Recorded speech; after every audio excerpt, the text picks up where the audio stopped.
Hey, and welcome to Flatbread Friday. Today I got some new items at the Fresh Market, and I'm going to make an old pizza recipe that I've done before, but this is going to be a different variation of it. And it's based on a pizza 11 years ago. My son sent me the Kentucky Derby because I'm a Kentucky Derby and a horse freak. And there was a bar, a restaurant next door to the Airbnb apartment that we rented. And it's called the Garage Bar, and I had this great pizza that had corn and tomatoes and a creamy dressing and topped with kale chips. This is beautiful kale. And you know that I like the pizza dough that I've been using from the Fresh Market, but I haven't done a flatbread crust in a while. And I found also at the Fresh Market this rustic wood-fired flatbread crust, and that's what we're going to use. And now it's time to make it. Let's do it. To make our kale chips, we are going to separate the stems from the leaves. And Kelly likes the stems, so I'll save those for her because kale is good for people, probably good for pets too. And we're going to continue on with all of these, and once they're cut from the ribs, we're going to break them up into small pieces.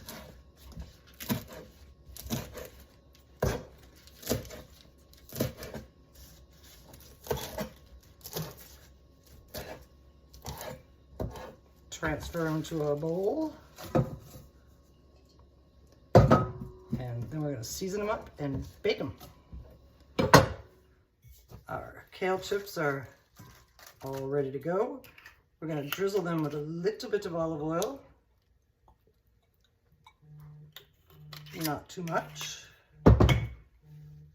and season them up with a little salt and pepper, some garlic powder, and some onion powder. And now we're going to toss them up and put them on a baking sheet. Make sure they get well coated and well seasoned. Stay in the bowl, Mr. Kale Chip. Okay, you jumped out. Gotcha. Okay, now we're going to transfer them to a parchment-lined sheet pan. Spread them out.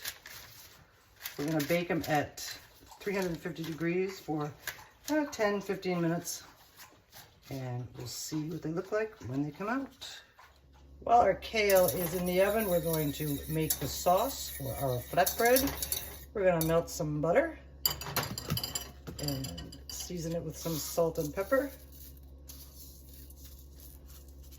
and a little bit of chili powder and a little bit of cumin.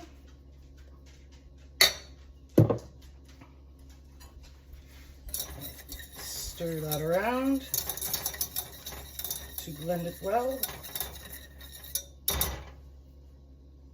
To this, we're going to add some flour and make a roux. We're going to cook this off for a couple of minutes to get the starchiness out of this flour. Okay, the roux is smooth and starchiness is cooked off. Now it's time for some cream, or half and half, whatever you want to use. And we're going to heat this up, stirring it constantly until it gets to the right thickness.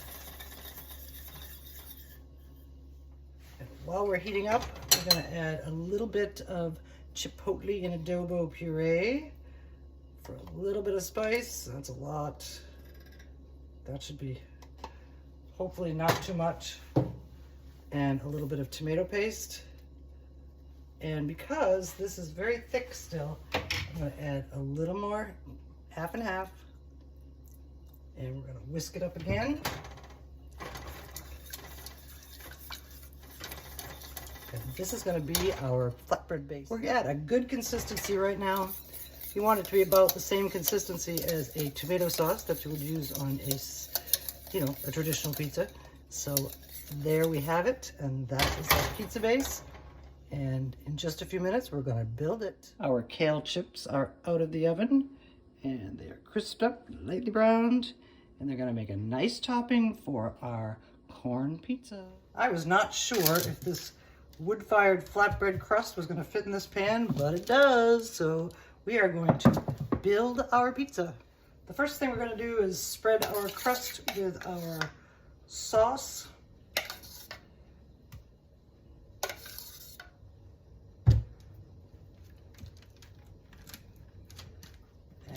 That's gonna be nice. Next, we have a mixture of mozzarella and cheddar. And that's gonna get sprinkled all around. Our cheese is on. And the next thing that's going on is some fresh corn cut from the cob. I bought a 4-pack at the Fresh Market, and this pizza is not gonna accommodate it all, but I have a plan with what to do with the rest of it, so stay tuned for that. But in the meantime, this corn is going on here, and I love me some corn. I wish I could grow it in my garden, but I didn't. In fact, I just planted my garden yesterday, and I had to plant it from seed because the seeds were very late to arrive. So it's gonna be a while before I have any fresh vegetables or herbs. I have some diced up plum tomatoes that are going on next.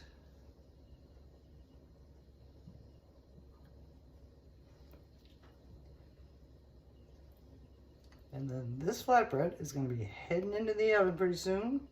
I'm preheating the oven to 425 degrees according to the package directions. And a couple more.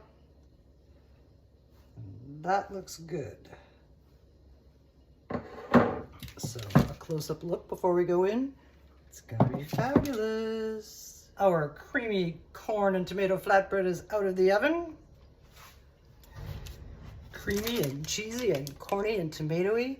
And now we're going to top it with our kale chips.